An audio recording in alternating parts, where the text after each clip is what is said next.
മഹാരാഷ്ട്രയിലെ നാഗ്പൂരിൽ ഇരുവിഭാഗങ്ങൾ തമ്മിൽ സംഘർഷം. വാഹനങ്ങൾക്ക് തീയിട്ടു, കല്ലേറുണ്ടായി. പോലീസ് സാഹചര്യം നിയന്ത്രിക്കുകയാണെന്നും ജനങ്ങൾ ശാന്തരായിരിക്കണമെന്നും മുഖ്യമന്ത്രിയുടെ ഓഫീസ് അറിയിച്ചു.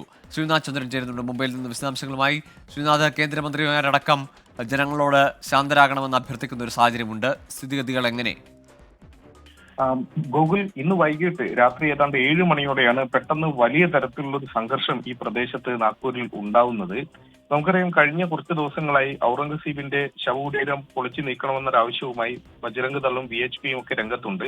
അവർ ഇന്ന് ഒരു പ്രതിഷേധ പരിപാടി സംസ്ഥാന വ്യാപകമായി നടത്തുകയും ചെയ്തിരുന്നു. അതിന്റെ ഭാഗമായി നാഗ്പൂരിലും ചില പരിപാടികൾ നടന്നു. ഈ പരിപാടിയിൽ വെച്ച് ഒരു മതവിഭാഗത്തെ വ്രണപ്പെടുത്തുന്ന തരത്തിൽ ചില നടപടികൾ ഉണ്ടായി എന്നൊരു അഭ്യൂഹം വൈകിട്ടോടെ വലിയ തോതിൽ പ്രചരിക്കുകയായിരുന്നു. ഇതേ തുടർന്ന് വലിയ തരത്തിൽ ആളുകൾ സംഘടിക്കുകയും രണ്ട് വിഭാഗങ്ങളെ തിരിഞ്ഞ് വലിയ തരത്തിൽ കല്ലേറും വാഹനങ്ങൾക്ക് തീയിടുന്ന അടക്കമുള്ള സംഘർഷങ്ങളൊക്കെ ഉണ്ടായി. ഇതിനിടെ ഇത് നിയന്ത്രിക്കാൻ എത്തിയ പോലീസ് ഉദ്യോഗസ്ഥർക്കും പരിക്കേറ്റിട്ടുണ്ട്. ഏതാണ്ട് 6ഓളം പേർക്ക് പരിക്കേറ്റ് ആശുപത്രിയിൽ പ്രവേശിപ്പിച്ചതായാണ് പ്രാഥമിക വിവരം. ഈ സംഖ്യ ഒരുപക്ഷെ ഇനിയും കൂടാനുള്ള സാധ്യതയുണ്ട്.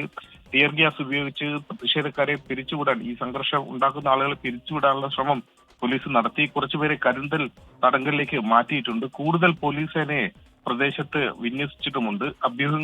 അഭ്യൂഹങ്ങളിൽ വിശ്വസിച്ച് പ്രകോപനം സൃഷ്ടിക്കരുതെന്നും പോലീസ് ഇപ്പോൾ അഭ്യർത്ഥിക്കുന്നുണ്ട്. ഒപ്പം സ്ഥലത്തെ MP കേന്ദ്രമന്ത്രി കൂടിയായ നിതിൻ ഗഡ്കരി അടക്കമുള്ള ആളുകൾ ഇത്തരം അഭ്യൂഹങ്ങൾ വിശ്വസിച്ച് ഈ സംഘർഷങ്ങളിലേക്ക് പോയരുതെന്നും ശാന്തരായിരിക്കണമെന്നുള്ള അഭ്യർത്ഥന നടത്തുന്നുണ്ട്. ഏതായാലും സർക്കാർ ഇക്കാര്യത്തിൽ കർശന നടപടി എടുക്കും എന്ന് മുഖ്യമന്ത്രി ദേവേന്ദ്ര ഫഡ്നാവിസും പറയുന്നു. ഗൂഗിൾ ശരി, ശ്രീനാഥ് ചന്ദ്രനാണ് മുംബൈയിൽ നിന്ന് വിശദാംശങ്ങൾ നൽകിയത്.